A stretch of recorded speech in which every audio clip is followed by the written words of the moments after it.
Todos los lunes tenés una cita con Cambalache en Tecno Sunset Radio a partir de la hora 16 de Nueva York, 15 horas de México, 4 horas en un magazine cultural conducido por Marcos Iacobelli. Cambalache, la tarde-noche en Tecno Sunset Radio.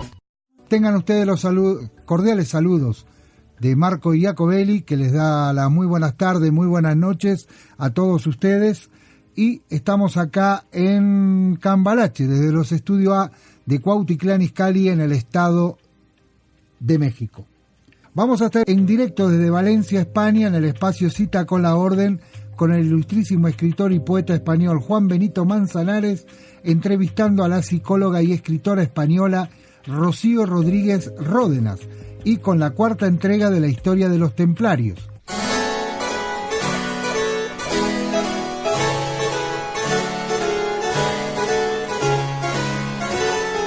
Cambalache tiene el agrado de presentarles a Juan Benito Rodríguez Manzanares en el espacio Cita con la Orden. Una participación especial junto a Juan Benito Rodríguez Manzanares. Cambalache presenta el espacio Cita con la Orden.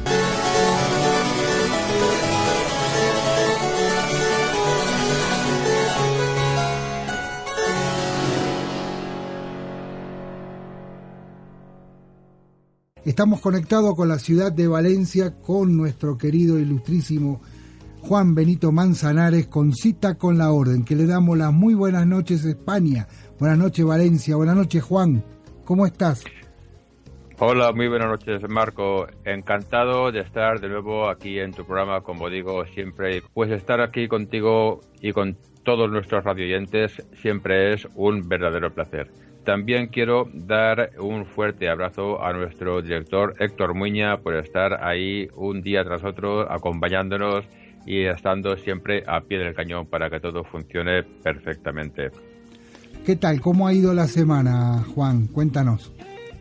Bien, la semana ha ido bien. Hoy tengo aquí una cosita que contaros, y es que hace unos programas os comenté que teníamos ciclos de conferencias, de recitales más que de conferencias, en Lorat Penat, donde se estaba haciendo el aula de literatura valenciana. Bueno, pues ese ciclo finalizó, y después de finalizar puedo decir que hemos hecho 4 recitales de 4 personas, de 4 prohombres muy importantes dentro de lo que es el ámbito valenciano. Si me permites, voy a comentarte, aunque sean 2 palabras de cada uno, porque se lo merecen. El primero fue Teodoro Llorente, que fue un empresario, un hombre de una familia muy acomodada, digamos, un hombre rico, que dirigió incluso su propio negocio, tuvo muchísimos negocios, y fue uno de los escritores que escribió, sobre todo en valenciano, y de los que llamaban de guante, de una forma muy fina, muy culta, muy refinada.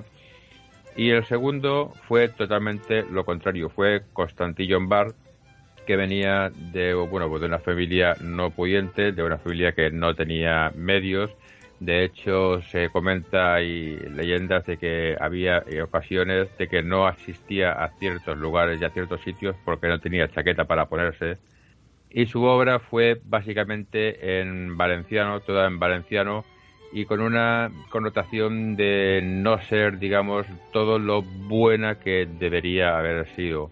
Uno de sus logros, de sus mayores logros, fue recopilar en un libro obras de diversos autores del momento, en el que llamó la Muerta Viva, la Morta Viva. Y la Muerta Viva se refería a la lengua valenciana, que había tenido un bache, un paso, un proceso en el que había sido un poco, digamos, dejada de lado, y que a partir de él, que fue uno de los impulsores de la Renesancia valenciana, volvió la lengua valenciana a tener su momento, su gloria y su ímpetu, que es el que ya había tenido antes de caer en ese impasse de impopularidad. Ambos, tanto Teodoro Llorente como Constantillo Bar, fueron 2 de los fundadores de Lorat Penat. El tercero fue Wenceslao Querol, un poeta que vivió muy poquito tiempo, murió muy joven, 53 años. Su obra básicamente fue en español y dejó grandes obras. La mayoría le gustaba mucho tocar temas religiosos. Y el cuarto, con el cual cerramos el ciclo, fue Eduardo Escalante. Eduardo Escalante es un hombre que sobre todo lo que hizo fue sainetes. Sainetes comenzaron siendo unas obras cortas que se incluían dentro de programas largos, grandes, donde había una obra que era en 2 o 3 actos, y en los actos se incluía el sainete para la gente que no salía fuera a fumar o no salía fuera a estirar las piernas, que estuviera entretenido en su silla y no se impacientara mientras llegaban las demás personas de fuera.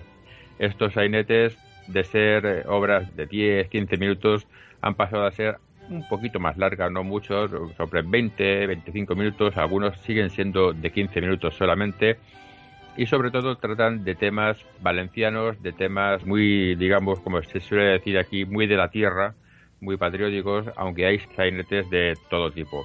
Eduardo Escalante, aparte de eso, también compuso algunas obras largas como zarzuelas o algunas obras dramáticas, pero sobre todo pasó a la historia de Valencia y a la historia mundial por sus sainetes, que escribió innumerables sainetes y todos en valenciano, con una característica un tanto especial, y es que el valenciano que utilizaba no era un valenciano, digamos, puro, sino que mezclaba palabras en español, palabras en valenciano, y las iba un poco entreverando unas con otras.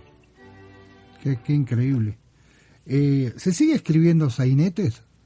Sí, claro. Yo mismo tengo escrito 4 sainetes. Uno de ellos en verso. El verso también se empleó mucho para hacer los sainetes, pues es una forma más, ¿cómo decirlo?, llegan más a las personas al tener esa musiquilla final. Y sí, claro que se escribe en sainetes, muchísimos. En Moncada hay una mujer que ha escrito, no sé, si te digo 80, digo 70, pues igual me quedaré corto.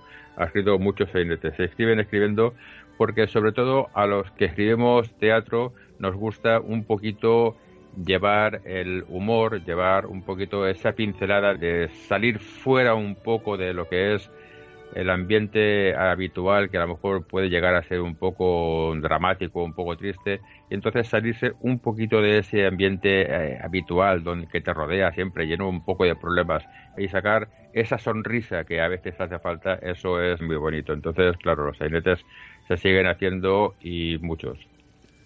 ¿Hay lugares especial para escuchar el sainete? Es decir, ¿qué es?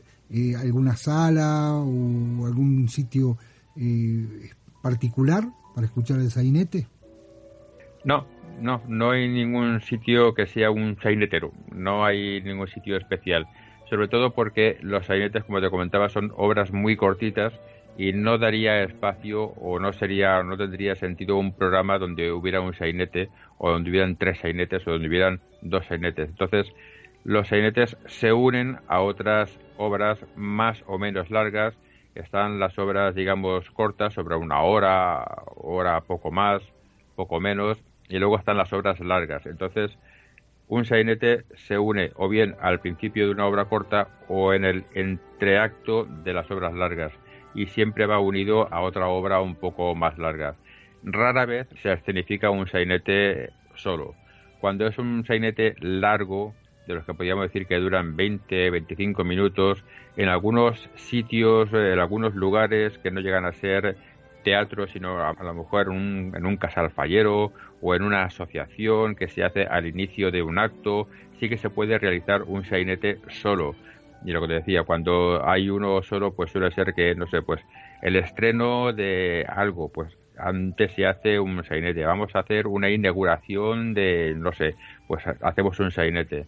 Eso se hace mucho, es una práctica muy habitual, y además es una práctica muy bien recibida por aquello que te comentaba de sacar siempre esa sonrisa, de sacar siempre esas ganas que tenemos todos de pasarlo bien, y esas ganas que tenemos todos de reírnos un poco, incluso de los otros mismos, porque los sainetes, al igual que las fallas, muchas veces lo que hacen es ridiculizar nuestras propias actitudes, nuestros propios comportamientos, nuestra forma de hacer o de nuestras propias formas de actuar, y cuando nos vemos reflejados en esa caricaturización, en esa ridiculización, es cuando realmente nos sale, a veces, como suele decirse, esa risa tonta de decir, mira, pues eso lo he hecho yo, o aquello me ha pasado a mí.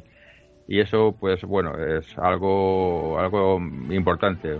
Como dice alguna frase así un poco famosa, un poco conocida, quien no sabe reírse de sí mismo, no sabrá reírse nunca de nada. Entonces, reírnos de nosotros mismos con nuestros sainetes es una práctica que es, habitual. Qué bueno, nos ha dado una clase de sainete dentro de la cita con la orden. No estaría mal. La verdad que ha estado muy bien. Antiguamente, ¿no? Hay muchos años atrás, 40, el 50, el 60, el sainete se veía hasta en las películas españolas de aquella época, ¿no? Lola Flores, de ese tipo de cine, ¿no? Sí. Se veían escenas donde se realizaba un sainete, escenas donde se plasmaba que en un teatro se estaba haciendo un sainete, pero ese tipo de películas donde se veían esos sainetes escenificándose ahora mismo no son demasiado habituales. Exacto. No sé si decir por desgracia, pero las películas en España no siguen la misma pauta que llevaban, como tú dices, hace 50 o 60 años.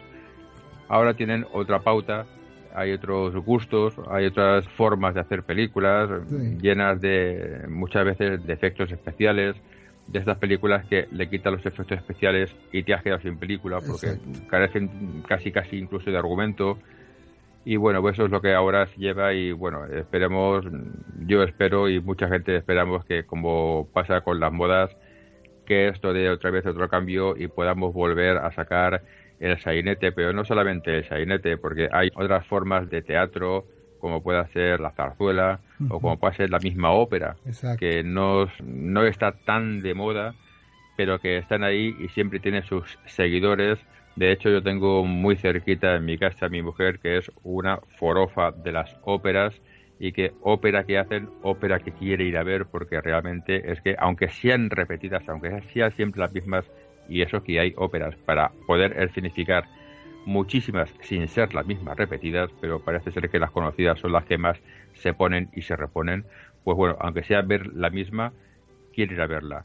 Con lo cual, pues bueno, es cuestión un poco de esperar que pase la moda, que pasen ciertos eventos, que pasen ciertas cosas, y luego yo imagino, espero, deseo que de nuevo cambie y los sainetes vuelvan a tener su momento de gloria, al igual que las zarzuelas, el famoso género chico, la ópera, que son cosas que están ahí, y que además también te puedo decir, cuando eventualmente, muy pocas veces, pero eventualmente se hace una zarzuela, la sala se llena.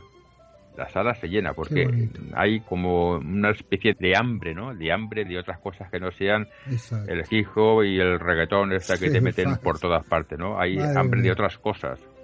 Pero bueno, de momento nos las están dando un poquito con contagotas, pues bueno, iremos tomándola como van viniendo. Has tenido una entrevista, ¿cómo se dice?, importante a una psicóloga, escritora, a Rocío Rodríguez Ródenas. ¿Quién es esta señora, esta psicóloga, escritora? Rocío Rodríguez Ródenas es una mujer joven, muy joven, 25 años si no me equivoco, que realmente acaba de terminar sus estudios, y yo fui a la presentación del trabajo de fin de grado, al igual que también fui a la presentación del doctorado de otra mujer también joven, Irene Covaleda, que algún día también le haré una entrevista para nosotros, doctora en Bellas Artes. Y es Rocío Rodríguez, y como decía, es una mujer joven con muchas ganas de labrarse un porvenir. Ahora mismo está trabajando en Clínica Gabaldón como psicóloga, está actuando, está ejerciendo tanto con niños como con adultos, y realmente, como luego escucharéis en la entrevista, su trabajo de fin de grado fue valorado al extremo de que a los que estábamos allí nos dijeron, bueno, no hace falta que salgan para deliberar si aprobamos o no aprobamos, porque el trabajo tiene la máxima nota que se le puede entregar. Así de sencillo. O sea, una cosa fue exagerado, digamos, la calidad y la forma de expresarse y la forma de cómo defendió su trabajo de fin de grado. Ahora actualmente está cursando un segundo máster porque está, pues bueno, como pasa a la mayoría de la gente joven, tienen que tener mucha cualificación, muchos estudios, tienen que tener mucho de todo en todos los ámbitos para poder competir en un mundo que es actualmente muy competitivo y que si hace 30 años simplemente con ser psicólogo o con ser psiquiatra o con ser médico ya tenías ahí un porvenir, ahora ya no es así, ahora tienes que ser un buen profesional, pero además tener muchos másteres, muchas cosas y muchos títulos y muchos conocimientos que avalen esa labor que vas a realizar. Y Rocío Rodríguez está en esa etapa de adquirir muchos conocimientos y de poder, quiere ser una psicóloga de renombre. Como escritora tiene escrito un libro que se llama Amor y hacer el amor en Londres, muy bonito, es un chick lit. Un chick lit es una obra, un libro dedicado sobre todo a la mujer joven como es ella, trabajadora como es ella y que tiene inquietudes familiares, inquietudes por todas las cosas que le rodean en su mundo y en su día a día. También ha escrito poesía, ha escrito relatos cortos, ahora está en vías de escribir, está acabando una segunda novela que, bueno, pues esperemos que algún día salga a la luz, si es posible que salga a la luz. Y bueno, realmente le deseo todo lo mejor a Rocío Rodríguez y que en su trabajo, tanto profesional como psicóloga, tanto como escritora, tanto allá donde se meta, que le salga todo muy bien y que sea para bien. Qué bueno. ¿Te parece, vamos a la entrevista? Venga, vamos a la entrevista. Queridos amigos y radioyentes de nuestra sección Cita con la Orden, que dirige el gran maestre de la misma, Juan Benito Rodríguez Manzanares, la cual realizamos dentro del programa Cambalache, dirigido por Marco Iacobelli para la gran emisora Techno Sunset Radio. Un gran abrazo también para nuestro director Héctor Muña. En esta colaboración vamos a entrevistar a una gran psicóloga, máster en psicología clínica y en psicología de familia, y que actualmente trabaja como psicóloga en Clínicas Gabaldón. Ha publicado artículos en diferentes medios especializados y su trabajo de fin de grado, novedoso e impecablemente realizado tras mucho tiempo de investigación, fue valorado muy positivamente. Hoy, queridos amigos, queridos radioyentes de Techno Sunset Radio, tenemos con nosotros a la psicóloga Rocío Rodríguez Ródenas. Querida amiga Rocío Rodríguez, ¿cómo se encuentra? Pues muy bien, muy contenta de estar aquí, de que me hayáis dado la oportunidad de tener esta entrevista y un poco nerviosa también, todo hay que decirlo. No hay por qué ponerse nervioso. Vamos a continuar con la entrevista. De pequeños todos queremos ser grandes cosas como bomberos o astronautas, que en ocasiones no llegamos a conseguir. Pero usted sí ha conseguido ser lo que soñó de niña. ¿Cuándo decidió que quería ser psicóloga? Pues la verdad es que la decisión me vino un poco de rebote, por así decirlo, cuando estaba ya casi abandonando el instituto en primer o segundo curso de bachiller. Yo nunca me había planteado estudiar psicología. Sí que es cierto que siempre he tenido una predisposición a volcarme con los demás, a gustarme todo lo que es el mundo de las relaciones humanas, pero no fue hasta que tuve una asignatura optativa en bachiller, la cual cogí, psicología, porque me llamaba la atención, cuando estudiándola así un poco por encima, todo lo por encima que se puede estudiar en una optativa, decidí que era eso a lo que me quería dedicar. Así que, lo dicho, en primero o segundo de bachiller, gracias a esta optativa que cogí por casualidad, podría decirse, porque podría haber escogido cualquier otra, fue cuando me decidí a estudiar psicología. Perfecto, todo tiene un punto de partida y bueno es que sea desde el principio. De entre todas las ramas de psicología, ¿por qué psicología clínica? ¿Por qué psicología de familia? Pues la respuesta a esto es sencilla, básicamente porque es lo que me gusta. Dentro de la psicología hay muchísimas ramas, todas igual de válidas e importantes, y algunas me gustan en mayor o menor grado, y y actualmente cada vez hay más ramas. Ahora hay psicólogos dentro de instituciones de tráfico, psicólogos deportivos están emergiendo también, muy importantes dentro de su campo, y dentro de todo el amplio abanico que yo tuve en la carrera para poder decidirme, gracias también a las optativas que me iban ofreciendo, a las asignaturas que fui estudiando, pues concluí que la psicología clínica era la que más se adecuaba a lo que yo quería hacer en un futuro, que era estar en contacto con el paciente que sufre algún tipo de patología en su día a día, cosas como depresión, problemas de autoestima, ansiedad, y era eso a lo que quería dedicarme realmente. Y la terapia familiar vino realmente, ahora que caigo también, la verdad, como en bachiller, vino por una optativa en cuarto de carrera. Escogí la optativa de terapia familiar y decidí que era algo que me gustaba más de lo que me había esperado, y decidí que en un futuro quería seguir formándome sobre eso, indagar más sobre las dinámicas familiares, cómo la enfermedad de alguno de los miembros puede afectar al resto de la familia o cómo la familia puede influir en el desarrollo de la enfermedad de alguno de los miembros. Me gustó mucho y pues cuando terminé la carrera decidí seguir formándome sobre ello. Muy interesante lo de la terapia familiar y lo que acabas de decir sobre que la familia puede influir en una persona de ella o una persona de la familia puede influir en la propia familia. Continuemos. Hay personas que aún entienden que acudir a un psicólogo tiene raras u oscuras connotaciones. ¿Qué les diría usted a estas personas? A estas personas les diría básicamente que seguramente la concepción que tengan del psicólogo, del psiquiatra, sea la que se viene dando desde hace años por películas, series de televisión, libros, donde ir al psicólogo consiste en una persona que ha perdido la cabeza, que necesita tumbarse sobre un diván e indagar sobre sus traumas pasados para poder deshacerse de esa locura que le envuelve. O también años atrás, cuando las personas locas pues eran internadas en psiquiátricos y todo lo que era alrededor de la salud mental estaba considerado pues eso, como un loco, como un esquizofrénico, como un violento, y todas esas connotaciones negativas que el pasado de la psicología y que todos los medios de comunicación y la ficción han aportado son las que han hecho que acudir al psicólogo tenga esta visión tan lúgubre, tan va al psicólogo, algo le tiene que pasar. Pero actualmente yo les diría a todas estas personas que acudir al psicólogo es como acudir a cualquier otro médico. Igual que cuando tienes un catarro vas al médico de cabecera que te recete unas pastillas, unos antibióticos y no ocurre nada. Cuando tienes alguna dolencia mental o en el corazón, algo que te está oprimiendo, alguna ruptura difícil, haber sido despedido del trabajo, problemas de autoestima, algo que te causa temor o más ansiedad de lo normal, pues se va a un psicólogo para que igualmente pueda poner remedio a ese mal. Y al psicólogo no significa estar loco.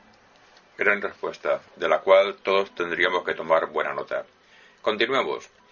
¿Cuáles suelen ser las dolencias más usuales que suelen encontrarse en la realización de su trabajo? Pues actualmente, dado en el centro en el que me encuentro, las dolencias o los temas más acusados de consulta suelen ser los problemas de conducta infantiles. Trabajo principalmente con el sector de niños y la mayoría de niños que acuden son traídos por sus papás por problemas de conducta.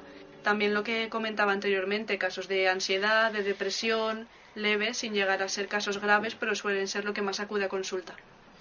Perfecto. Trabajar con niños imagino que tiene que ser gratificante. Sí, ¿verdad? Mucho. ¿Cuáles son sus planes de futuro? Pues a corto plazo seguir creciendo en el centro donde estoy, terminar los estudios que tengo pendientes, el máster de terapia familiar, y en un futuro, recientemente dándole vueltas a la cabeza, quizás seguir formándome con terapia de pareja, más específicamente, y poder desarrollar mis conocimientos pues en el ámbito de familia y de pareja. Ahí tienes un buen campo amplio donde poder desarrollar todas tus inquietudes. Ahora, cambiando un poco de tercio, sabemos que usted es una gran lectora, que es una gran consumidora de libros. ¿Qué libro nos podría recomendar a todos los radioyentes? Pues entre mis favoritos se encuentran El abanico de seda y Las voces del desierto. Son dos libros muy diferentes entre sí, pero que recomendaría leer. ¿Se acuerda de los autores de los libros? Sí, El abanico de seda lo escribió Lisa See y Las voces del desierto está escrito por Marlo Morgan. ¿Y por qué no los recomendaría? El abanico de seda lo recomendaría porque simplemente es una historia que me caló, es una historia que habla de generaciones familiares y al estar yo metida en todo el tema de terapia familiar pues me gustó mucho. También te sumerge mucho en la cultura china de hace bastantes años, todo lo que era emparejar a las mujeres desde niñas, vendarles los pies para que los tuvieran pequeñitos. Toda esta cultura, esta tradición contada a través de varias generaciones de la misma familia me pareció muy interesante y fue como crecer con ellos, y me pareció un libro muy bonito y culturalmente muy, muy atractivo también. Y Las voces del desierto de Marlo Morgan lo recomendaría porque, lejos de ser un libro de autoayuda, que ni por asomo lo es la experiencia de una mujer que tuvo al acompañar a unos aborígenes australianos por su peregrinación. Te cuenta toda la filosofía de vida de estos aborígenes, su forma de proceder en la vida, su forma de vivir y la comparación que tenemos actualmente con el mundo de Occidente. Entonces fue un libro del que pude extraer muchas enseñanzas, muchas reflexiones, y por eso me gustaría también compartirlo con los oyentes y que los pudieran disfrutar. Espero que todos hayamos tomado buena nota y los leeremos. En mi caso no he leído ninguno de los dos y apunto los dos en mi lista de libros por leer. Estupendo. Como sabe, estamos en la sección Cita con la Orden y sabemos que usted conoce bien la Orden Poético-Literaria Juan Benito. ¿Qué opinión le merece nuestra orden? Pues la verdad es que, más que una opinión, lo que siento es mucho orgullo de que exista una orden que se dedique principalmente a lo que son las letras escritas, a preservarlas y a evitar que se pierdan, dándole potencia a todo lo que es la poesía, que actualmente también está, no en desuso, pero un poco igual metamorfoseada. Ya no es la poesía clásica, que es quizá la que a mí más me guste, se ha perdido un poquito la noción de lo que es poesía realmente, y que exista una orden que quiera conservarla en su estado original, la verdad es que me enorgullece y me hace mucha ilusión. La verdad que puede existir esto y ojalá que siga muchos años. Muchas gracias en nombre de la Orden y en nombre propio al ser el gran maestre de la misma. Gracias, querida amiga, por habernos hecho un hueco en su apretada agenda para tener esta entrevista con nosotros. Nada, ha sido un placer y cuando queráis aquí estaré de nuevo. Muchas gracias por todo. Muchas gracias y le tomamos la palabra. Y hasta la siguiente colaboración, queridos radioyentes, queridos amigos, os deseo que tengáis una buena vida y un abrazo. Hermosa entrevista con la psicóloga, escritora Rocío Rodríguez Ródenas. Muy bonita entrevista. Muchas gracias.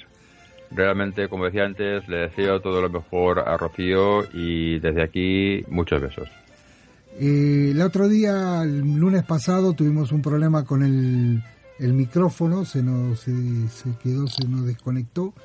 ¿Y podías repetir un poquito lo que habías dicho aquel día? Recordar. Sí, cuando el micrófono se desconectó estaba contestando a una pregunta que nos hizo un radio oyente. Me dice, mira, no sé exactamente quién nos pregunta, y exactamente la pregunta que estaba haciendo, más que una pregunta, era una reflexión, que es que no me daba miedo hablar de los templarios, sí, y que por qué en televisión no se hablaba de los templarios. Y yo le estaba comentando algo así más o menos, como que a mí no me daba miedo hablar de los templarios, primero porque pertenezco a una de las encomiendas que hay en Valencia, que es la Milicia Templi del Arcángel San Uriel. Soy templario, no puede darme miedo hablar de los templarios. Y luego porque realmente igual los templarios, como dije una vez en una de las etapas o de los programas que he hablado de los templarios, hay quien une los templarios con algo oculto, con algo malo, con algo cuando realmente no era así, cuando realmente al contrario, lo que se hacían siempre era defender a los más necesitados, defender a los peregrinos, defender a todo el mundo que le hacía falta. Y a lo mejor eso, por decir algo, porque tampoco sé exactamente lo que puede ser o por qué puede ser, pero a lo mejor por decir algo, ese desconocimiento o esa leyenda negra que envuelve a los templarios hace que a lo mejor no hayan tantos programas de televisión como harían falta para poder transmitir a todo el mundo lo que fueron los templarios, lo que somos los templarios, y a lo mejor eso puede ser el motivo de que hay un cierto desconocimiento y de que hay cierta leyenda negra a su alrededor.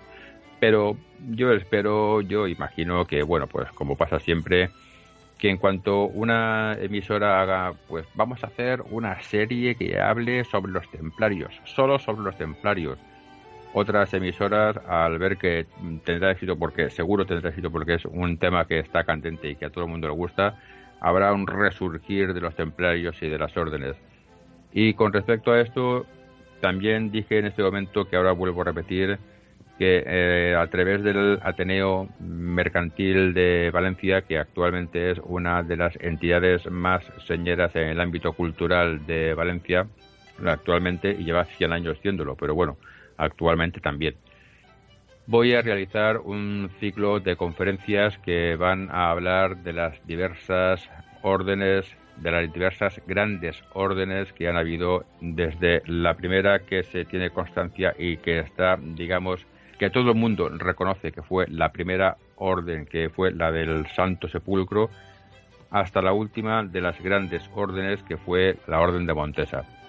Ahora tengo aprobadas la mitad del ciclo, que son 6 para este año que comienza en octubre, y si no pasa nada, para octubre del siguiente año tendré aprobadas las otras 6, con lo cual se completará el ciclo de las 12 grandes órdenes, que espero que sea un éxito, porque allí donde voy comentándolo y allí donde se va diciendo, causa una gran expectación y causa unas, digamos, ganas de saber, porque no solamente se hablará de los templarios, sino que se van a hablar de grandes órdenes que algunas son un poquito desconocidas, y que siempre es bueno que, bueno, pues que la gente conozca lo que ha habido y muy cerquita a lo mejor de su casa.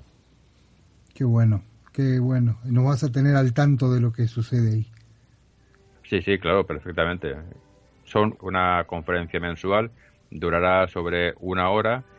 Dentro de esa hora habrá una persona, siempre que se pueda, que vaya luciendo las vestimentas de la orden, y luego pues habrá pues un debate donde la gente pues tendrá ahí en hacer la pregunta o las preguntas que estime oportuno. Yo se las contestaré, y cuando se realice esa conferencia, el día que se realice el siguiente programa, comentaremos la conferencia para que todos los radioyentes tengan también unas pinceladas de lo que se dijo allí. ¿Quieres agregar algo sobre los templarios? De lo que veníamos hablando. Hoy tenía preparado una cosa en el grupo de la salita esta de chat, como tú dices. Hubo un señor, me parece que fue, que dijo que si podría comentar los inicios de los templarios y por qué de la Orden del Císter. Si no recuerdo mal, fueron esas 2 preguntas. Los inicios de los templarios, le dije que ya lo comentamos, pero en 2 pinceladas, porque eso lo puede ver uno, o puede ver, no, lo puede oír unos programas anteriores, pero en unas breves pinceladas los templarios comenzaron llamándose los pobres caballeros de Cristo, porque realmente hacían voto de pobreza y estaban al servicio de Cristo. ¿Y cómo hacían ese servicio a Cristo? Pues lo que hacían desde sus principios, desde el principio, claro, era defender a todas las personas necesitadas, que en este caso sobre todo eran los peregrinos que iban a Tierra Santa, allí a rezar, a orar y a hacer cada uno lo que tuviera que hacer. A esos peregrinos habían unos salteadores, sobre todo una etnia que se llamaba los selúcidas, eran uno de los que siempre estaban ahí un poco marcando el tope o marcando el ritmo de la maldad que se hacía allí cerca de Tierra Santa o en la propia Tierra Santa, y los templarios lo que hacían era defender a estos peregrinos de estos otros malvados, y a raíz de ahí pues fueron avanzando un poco más. Me refiero a que, bueno, primero lo defendían de una manera, luego pasaron a ser guerreros, luego pasaron a ser orden, luego pasaron a tener poder, y entonces a medida que iban subiendo, digamos, en su escalafón, pues iban defendiendo no solamente a los peregrinos, sino a más, y bueno, los templarios, como ya he dicho muchas veces, llegaron a ser muy poderosos. Pero bueno, el inicio fue ese: ayudar a los peregrinos que iban a Tierra Santa, a defenderlos, más que ayudarlos, a defenderlos de la gente que pudieran atacarles o pudieran robarles o pudieran hacerle cualquier maldad. Y lo de la Orden del Císter es por lo siguiente: la Orden del Cisterciense o la Orden del Císter o la Santa Orden del Císter es una orden monástica, católica y reformada, que se originó en 1098 y se fundó en la abadía del Císter. Por eso se llama la Orden del Císter. Y la fundó un señor, un tal Roberto de Molesmes. Pero Roberto de Molesmes no fue quien llevó a la Orden del Císter a su máximo punto, a su máximo apogeo, ni quien estuvo en contacto con los templarios. Ese fue un tal Bernardo de Claraval. Antes de llegar a Bernardo de Claraval, quisiera comentar que la Orden del Císter dicen que es una orden reformada porque realmente su regla es la regla de San Benito, la regla que se llama la regla benedictina, que la escribió Benito de Nursia sobre el siglo VI.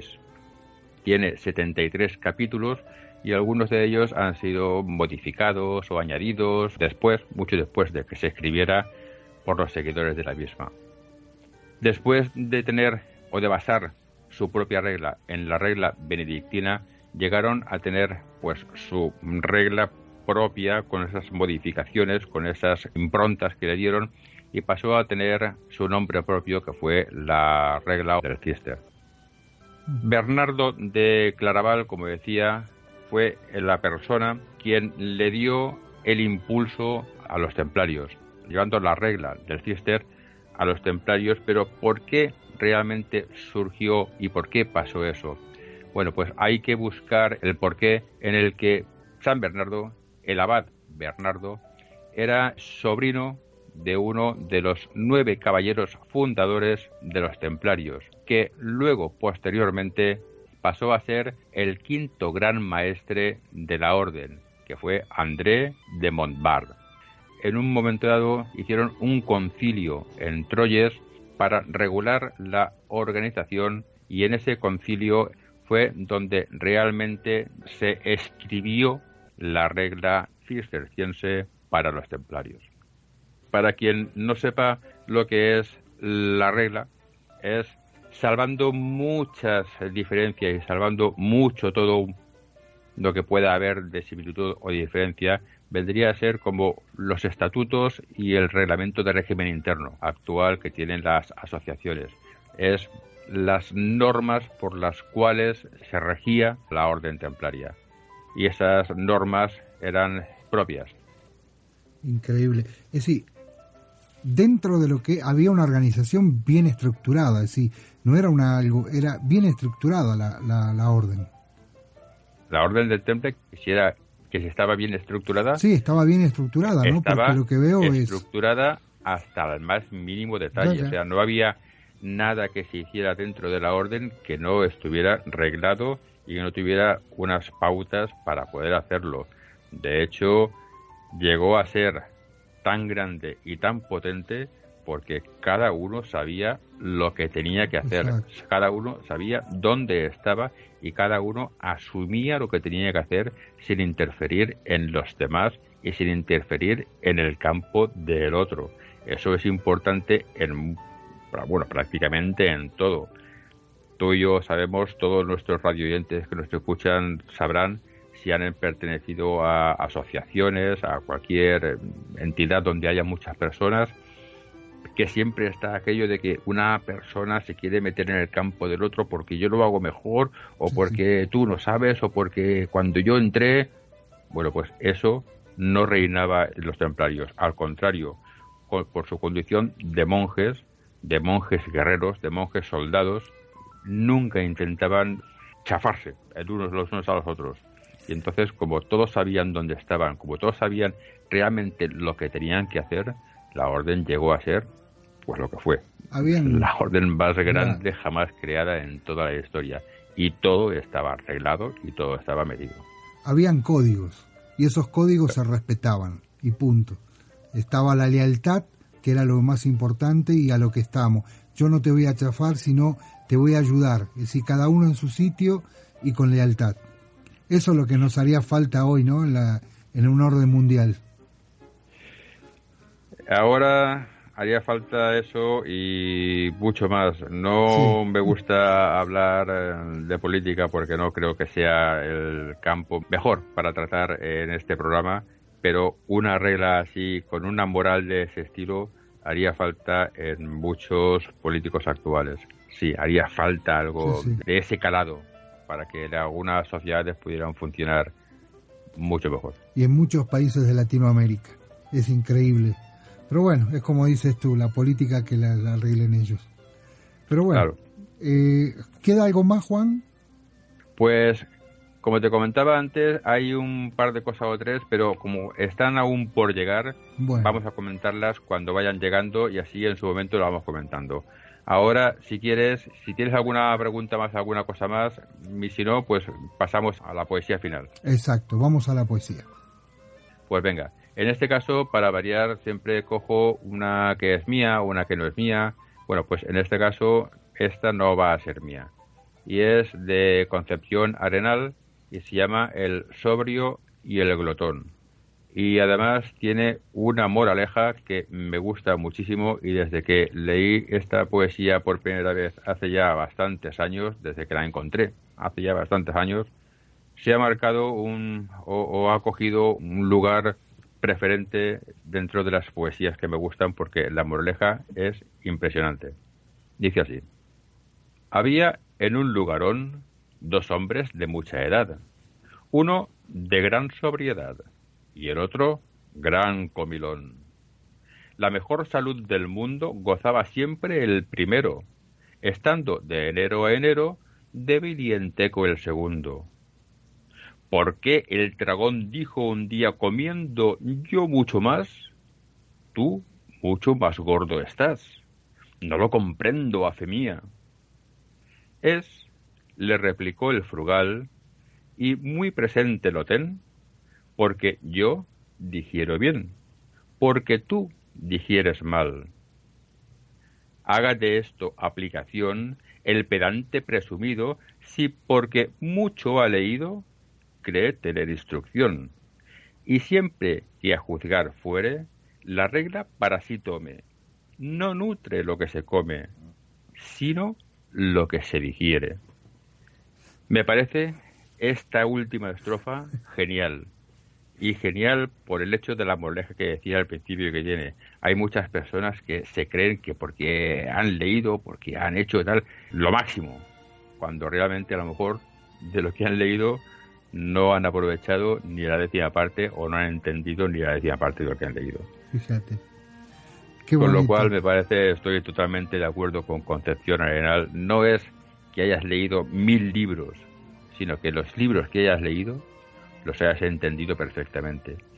Y pasando o saltándonos el tema de los libros, no es lo mismo que hayas hablado con 20.000 personas, sino con las personas que hables, que realmente las entiendas y le des juego. O sea, que realmente estés con esas personas. No simplemente estar por estar, te digo 2 cosas y ya voy. Según tú, ¿un libro se comprende o se entiende? Un libro se tiene que entender y comprender, porque para comprenderlo tienes que entenderlo. Si no lo entiendes, no puedes comprenderlo. Entonces, un libro primero tiene que entenderse. Tienes que saber qué libro tienes entre manos, de qué va el libro, y cuando lo has entendido, entonces comprenderás lo que te quiere decir. Un libro tiene que entenderse y que comprenderse. Y cuando lo has comprendido, entonces realmente es cuando te va a ser útil para lo que sea. Exacto. Si realmente no lo entiendes, no te va a ser útil porque, vamos, eso es como cuando acabas un libro o te dice alguien: he acabado el libro, Pepito, y tú le preguntas: ¿y de qué iba? Y dice: no sé, pues habían 2 estos y que corrían mucho, oye, pero que estaba muy bien porque, vamos, hay una escena. No ha entendido el libro. No ha entendido el libro, pero vamos, nada.